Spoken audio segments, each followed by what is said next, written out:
बुराइयों को दूर कर एक अच्छे इंसान बनाने में काफी मेहनत करती है। शिक्षक हमारे अच्छे दोस्त जैसे होते हैं, वो हमें आगे बढ़ने की प्रेरणा देती है।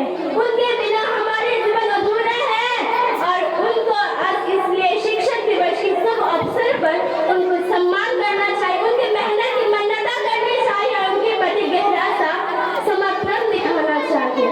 अंत में मैं इतने कहना चाहूंगी कि शिक्षक एक जलते दीप सा, शिक्षा उनका नूर, अंधकार ध्यान करती है ज्ञान से दूर।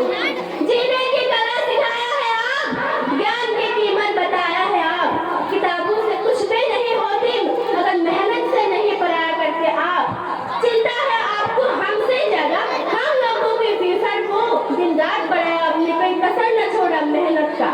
परीक्षाओं की चुनौती में उस उम्मीद पर खड़े उतरेंगे हम। बस है तमन्ना ईश्वर से हर जन्म आपका साथ मिले, आप गुरु ऐसे रिश्ता हमेशा खास मिले। जो बनाए हमें इंसान और दे सही गलत का पहचान, जो बनाए हमें इंसान और दे सही गलत का पहचान। देश के दिन बताओ तो हम करती है शत शत प्रणाम, शत शत प्रणाम। धन्यवाद।